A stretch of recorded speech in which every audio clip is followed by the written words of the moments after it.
그런데 요한은 그리스도께서 하신 일들을 감옥에서 전해 듣고 자기의 제자들을 예수께 보내어 물어보게 하였다. 오실 그분이 당신이십니까? 그렇지 않으면 우리가 다른 분을 기다려야 합니까? 예수께서 그들에게 대답하셨다. 가서 너희가 듣고 본 것을 요한에게 알려라. 눈먼 사람이 보고 다리 저는 사람이 걸으며 나병 환자가 깨끗하게 되며 듣지 못하는 사람이 들으며 죽은 사람이 살아나며 가난한 사람이 복음을 듣는다. 나에게 걸려 넘어지지 않는 사람은 복이 있다. 마태복음서 11장 2절에서 6절 말씀. 사람은 누구나 기대를 품고 살아갑니다. 별 말은 안 해도 다 마음속에 어떤 그림 하나씩은 그려두고 있죠. 내일은 좀 더 나아질 거라는 기대, 관계가 진전될 거라는 기대, 하나님이 나를 돌보셔서 일이 잘 풀리리라는 기대. 그 기대가 꼭 대단한 게 아니더라도 우리를 걷게 하고 견디게 하고 버티게 만드는 줄도 모릅니다. 문제는 그 기대들이 무너질 때입니다. 그럼 문득 그런 생각이 스칩니다. 이게 다 무슨 의미가 있지? 기도는 계속하는데 세상은 전혀 달라질 기미가 없고, 믿는다고는 하는데 마음은 점점 메말라가고, 그럴 땐 자꾸 묻게 됩니다. 내가 뭘 잘못하고 있는 건지, 아니면 나의 믿음의 방향이 잘못된 건지. 나의 기대와 믿음이 실현되지 않으면 내가 지금 믿고 있는 게 뭔지, 하나님을 믿는다는 게 도대체 어떤 건지 한 번쯤 다시 들여다보게 됩니다. 그때 드는 생각은 나의 믿음이 잘못되었거나 약하다는 결론입니다. 세례자 요한은 하나님을 위해 살았던 사람입니다. 듣는 이가 없는 것 같더라도 예수님을 외치고 사람들을 회개로 이끌며 자신의 전 생애를 오직 하나님의 길을 준비하는 데 쏟았습니다. 그는 예수님을 보고 하나님의 어린 양이라 선언하기도 했습니다. 그가 우리를 구원하실 분이라는 외침이었습니다. 하지만 지금 그는 감옥에 갇혀 있습니다. 굳게 잠긴 그 안에서 그는 다시 예수님께 질문합니다. 오실 그분이 당신이십니까? 그렇지 않으면 우리가 다른 분을 기다려야 합니까? 그는 믿음을 잃은 게 아닙니다. 믿음이 흔들리고 있는 것입니다. 더 정확히 말하면 그가 기대했던 하나님이 보이지 않는 것입니다. 요한은 분명히 알고 있었습니다. 하나님의 메시아는 불의를 무너뜨릴 것이고 의인을 높이고 악인을 심판하실 것을 말입니다. 그런데 예수는 회당에 가지 않고 병든 자 곁에 서 계셨고 정의의 심판 대신 죄인들과 밥을 먹고 계셨습니다. 요한은 어리둥절했을 것입니다. 하나님은 왜 이렇게 일하시는가? 이런 방식이 정말 하나님의 일인가? 그는 더 이상 확신하지 못합니다. 그래서 묻습니다. 당신이 정말 맞습니까? 한평생 예수를 외치던 이가 그리스도께 다시 묻는 질문입니다. 그토록 단단해 보이던 믿음도 현실과 충돌할 때 이렇게 무너질 수 있습니다. 그렇다면 믿음이란 무엇입니까? 우리가 하나님을 오해하지 않는다는 보장은 어디에 있습니까? 믿음이 깊을수록 혹시 더 위험한 기대를 갖게 되는 건 아니겠습니까?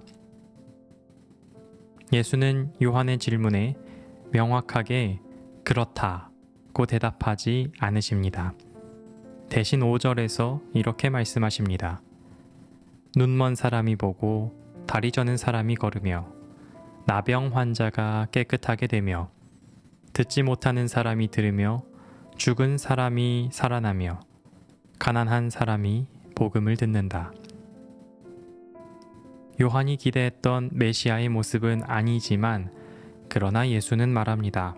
보라, 나는 이미 일하고 있다. 그가 하시는 일은 단번에 모든 불의를 뒤집지 않았습니다. 권력을 잡는 대신 상처 입은 자들의 곁에 머물고 계십니다. 그리고 예수는 마지막에 한 문장을 덧붙이십니다. 나에게 걸려 넘어지지 않는 사람은 복이 있다. 그 말을 바꿔 말하면 이렇습니다. 너는 나를 통해 실망할 수도 있다. 하지만 그 실망을 지나 내가 누구인지 보게 된다면 그때 비로소 복이 시작된다.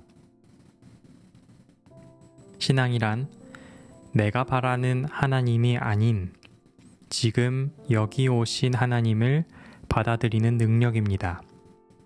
믿음이란 내 그림 속 하나님이 무너졌을 때 그 무너진 자리에서 낯선 하나님을 알아보는 힘입니다. 우리는 내가 바라는 방식으로 하나님을 만들어냅니다. 나를 도와주는 하나님, 내 기도를 들어주는 하나님, 악인을 벌하고 의인을 높이는 공정한 하나님. 그러나 정작 성경이 보여주는 하나님은 우리의 이상적인 상을 끊임없이 어긋나게 하시는 분입니다. 고난을 거두지 않으시고 침묵하시고 우리가 그다지 애쓰고 싶지 않은 자리에 찾아오십니다. 하나님은 우리의 확신 속에 갇히시지 않습니다. 오히려 우리가 만든 신념이 깨질 때, 우리가 준비해 놓은 틀이 부서질 때 비로소 하나님은 참 모습으로 다가오십니다.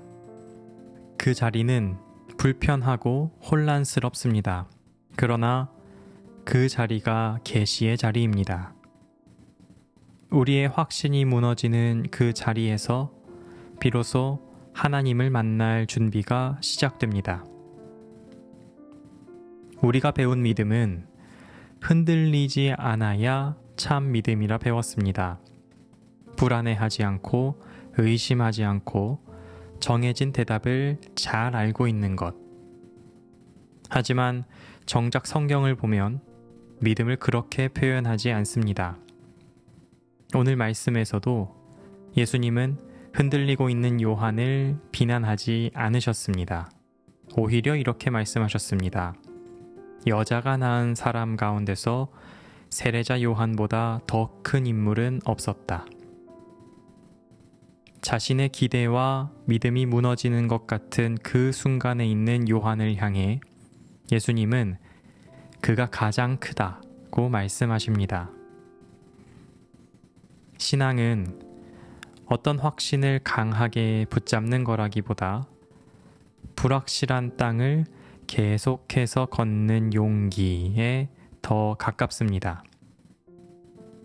독일의 시인인 라이너 마리아 릴케는 젊은 시인에게 보내는 편지에 이렇게 썼습니다.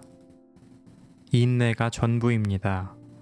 모든 문제를 한 번에 풀려고 하지 마십시오. 질문들을 사랑하십시오. 언젠가 저절로 답이 찾아올 것입니다. 신앙도 그렇습니다. 지금 다 이해하지 못해도, 지금은 모호하고 불편해도 그 질문들과 함께 살아가는 것, 그것이 믿음의 언어입니다. 신앙이란 모든 것을 아는 사람이 되는 것이 아니라 실망을 품고도 하나님을 향해 계속 걷는 사람이 되는 것입니다. 우리의 기대가 무너지는 자리에서 우리가 알지 못했던 방식으로 하나님은 이미 일하고 계십니다. 우리가 품은 질문은 여전히 우리 안에 남아있을 것입니다. 그 질문을 해결하려 하지 않아도 괜찮습니다. 그 질문들과 함께 살아가는 것, 그 자체가 하나님께로 향하는 걸음입니다. 하나님, 우리가 품은 신앙의 그림이 부서질 때 그 틈을 통해 진짜 하나님을 보게 하여 주십시오. 질문을 멀리 하지 않게 하시고 그 질문과 함께 살아가며 당신의 숨결을 기다리게 하여 주십시오. 우리가 하나님을 오해할지라도 그 어긋남 속에서 진리를 다시 배우게 하여 주십시오. 아멘.